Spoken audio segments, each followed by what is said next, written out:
What's up everybody, Explorer ST enthusiast here.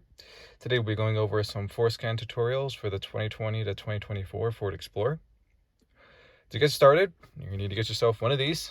This is a OBD link adapter. So this is what you connect to your OBD2 port to connect to your computer to be able to make the Forscan changes. So you can make changes to the modules on the car. So once you get yourself one of these, you're going to I got the V-Linker FS. This is the wired version. I got it on Amazon. Pretty cheap for about 30 bucks for what it does.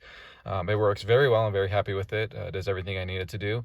I got the wired version, like I said, just so I felt I was able to trust it more. Didn't really feel comfortable with the Bluetooth versions. I'm sure they're perfectly fine. But especially since this was cheaper, I just got this one.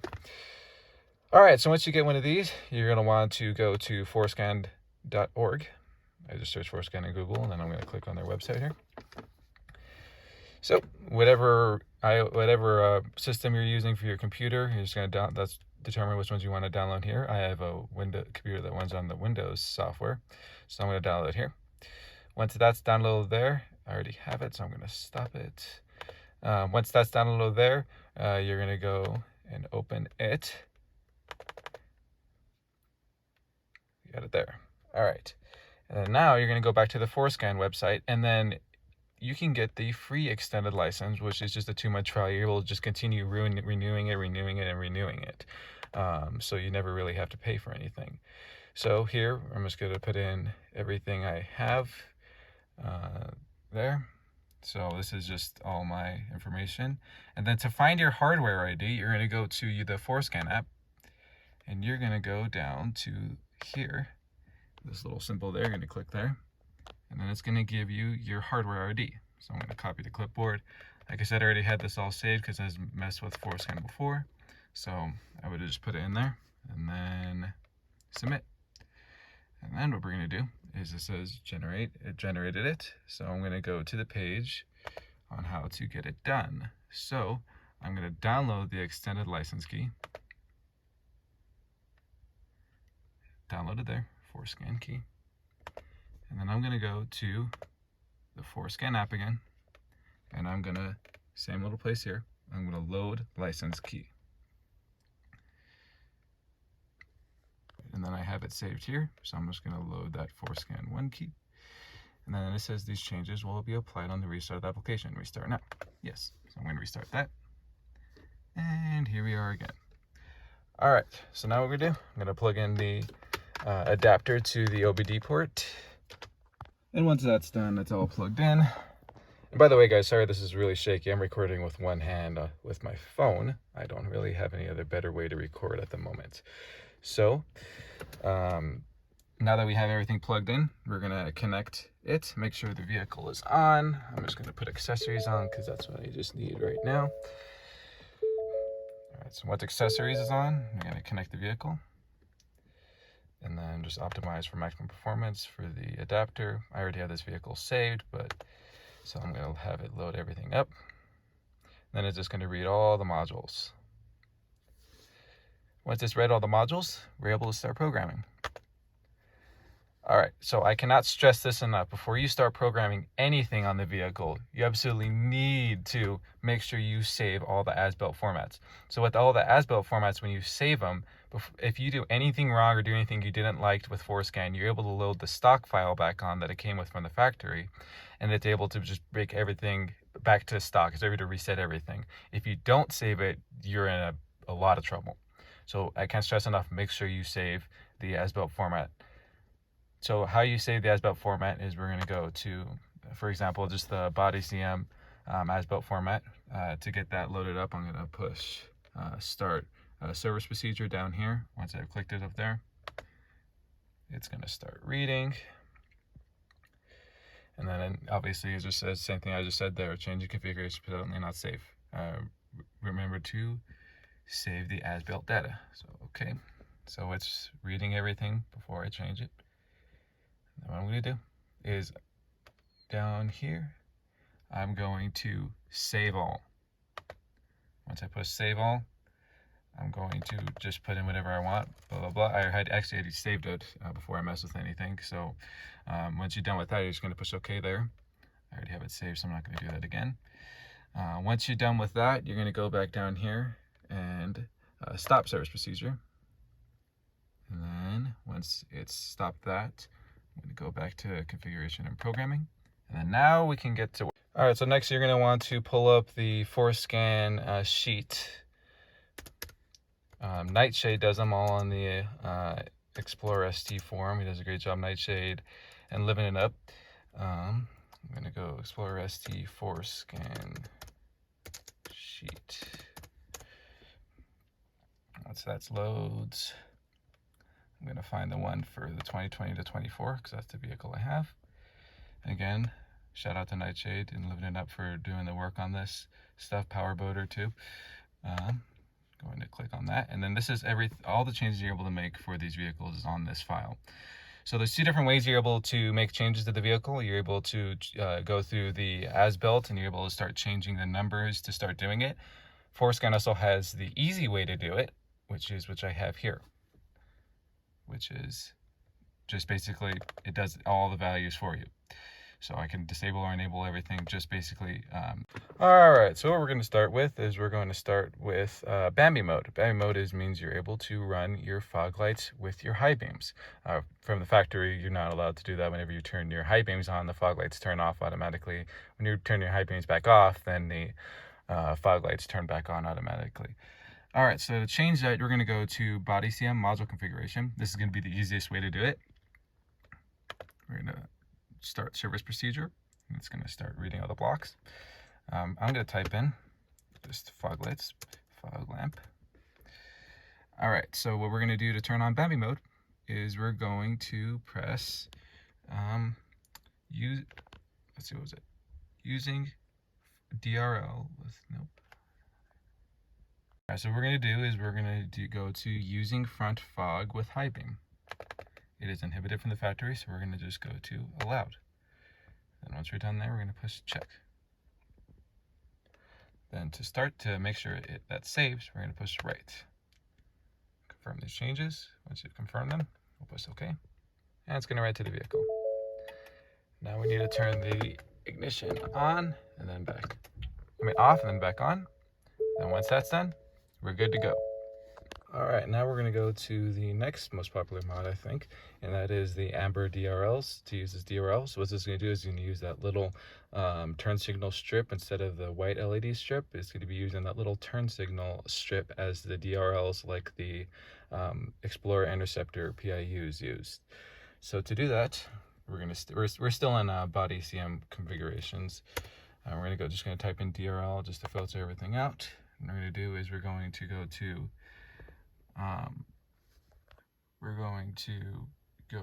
DRL to include parking lamps, enabled. Then we're going to change this is going to change the white strip to just position. Yep.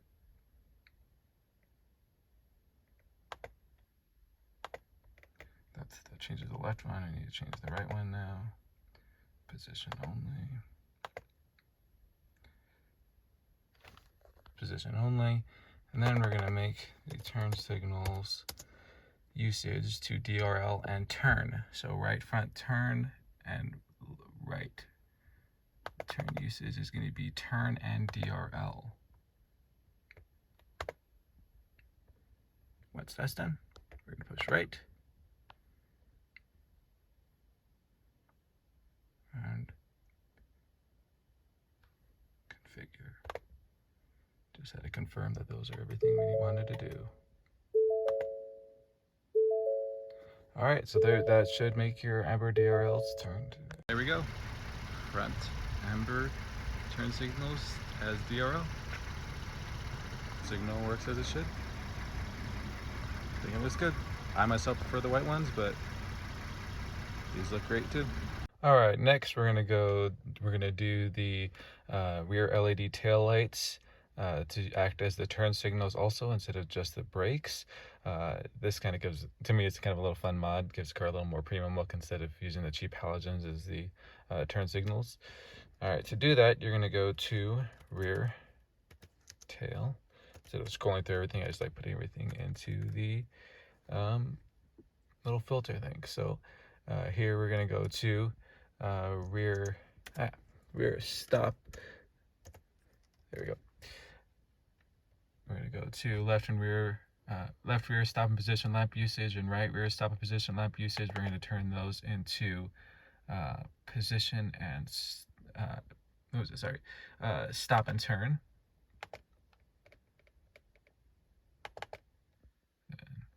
Stop and turn. And then we're going to need to find the rear turn signals and turn those off also. We're going to turn just those off, not used. Not used. So what that's going to do, I'll show you in a second. Once we write it, we're going to push right. All the changes we made are there. That's going to save. Turn the car off and then on again. And then here's what it does. So I'm going to turn my turn signal on.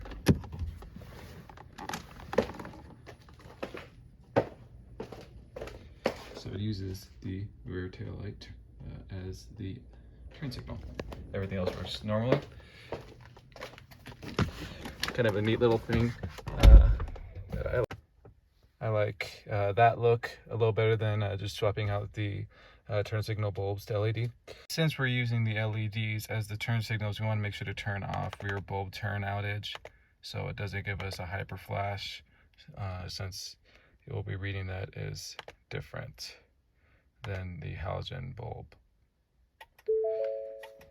Turn ignition off and on again.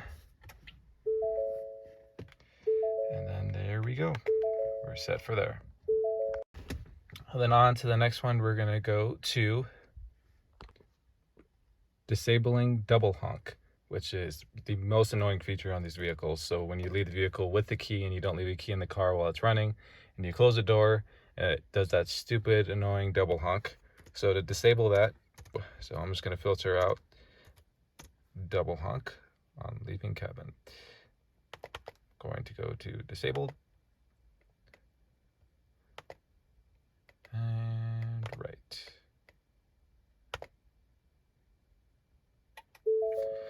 Vehicle on and off. Off and on. And then we're good to go. No annoying double honk. All right, next what we're going to do is we're going to have the headlamp settings stay on the last known setting. So here we have your auto lamp. Let's say if I turn them off and I turn the vehicle off, walk away, and the next time I start it back on, it's going to want to default back to auto. So to make sure that it doesn't do that and just goes to the last known setting when you turn the vehicle back on, is we're going to go to headlamp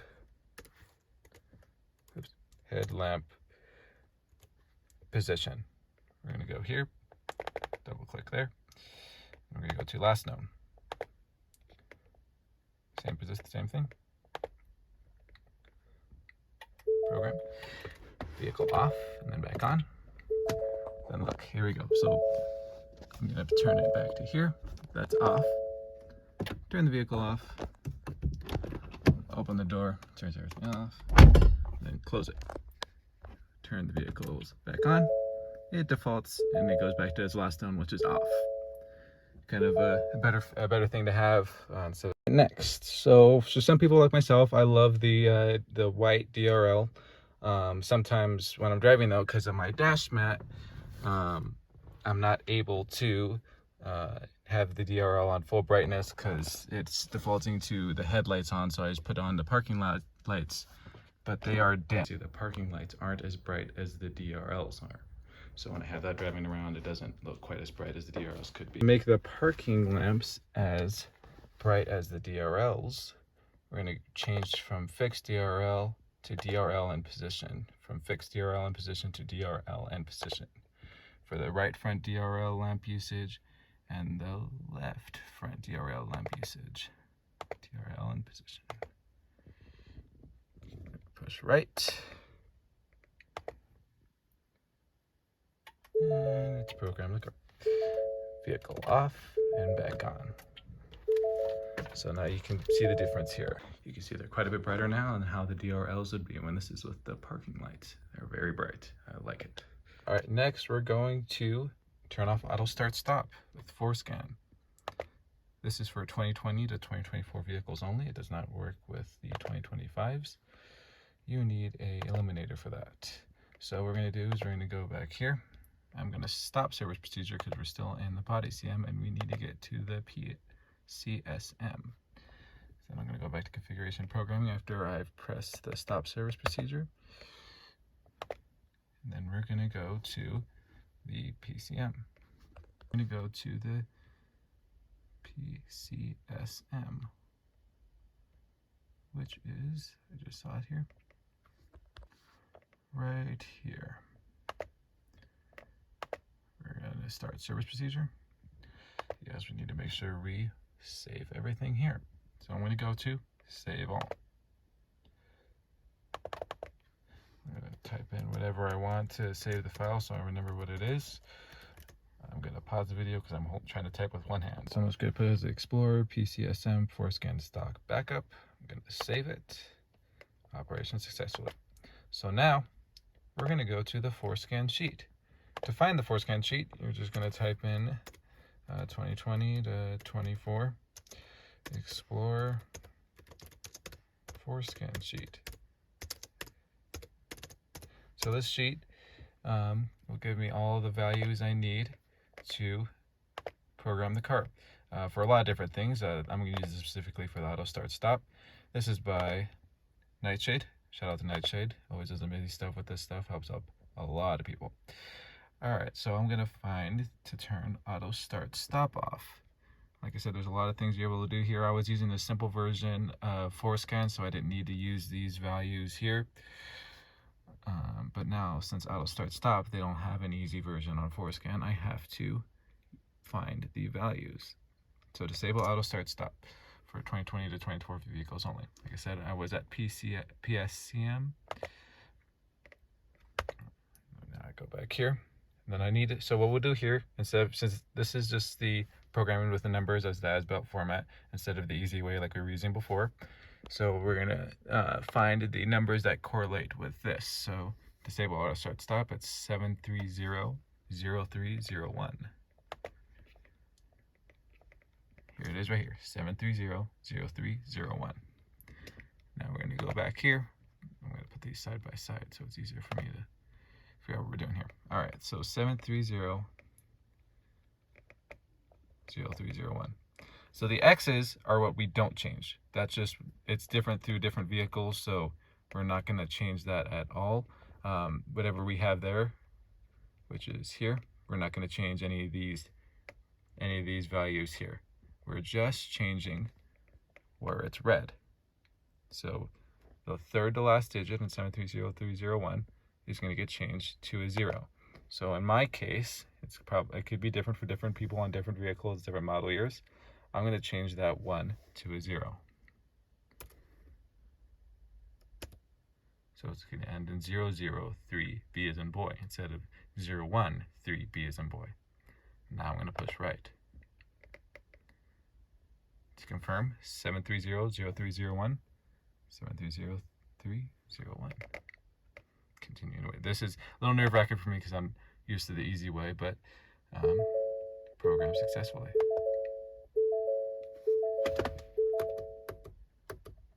I'm going to turn the vehicle off and then back on again.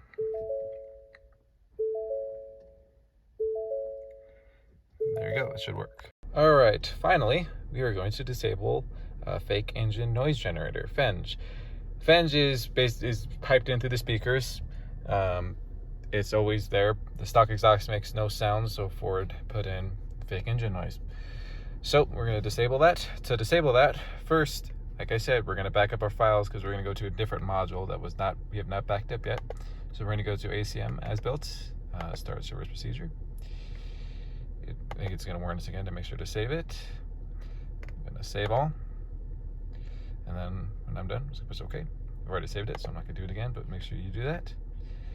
All right, and then when we're done, I'm going to push stop service procedure, go back up to configuration and programming. Now we're going to go to the ACM module configuration, the easy programming part. So now we're going to find engine sound enhancement and software engine sound enhancement. We're going to disable both of those.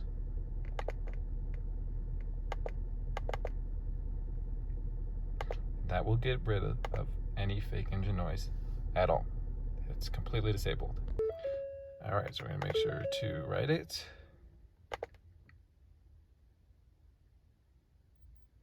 Program successfully. Vehicle off and back on. All right, we're done. We're going to stop service procedure. We're going to go back up to vehicle, and now we're done. So we're going to disconnect it here. Make sure to disconnect. It's disconnected from vehicle. Disconnect computer. Take it out of the OBD2 port, and we're done. Well, thanks guys for watching. Like I said, this was my first instructional or tutorial video, so it's not the best, but hopefully it gets the job done, and it was gives you guys a little bit more information for Forscan for the beginners. Like I said, there's a lot more mods you're able to do.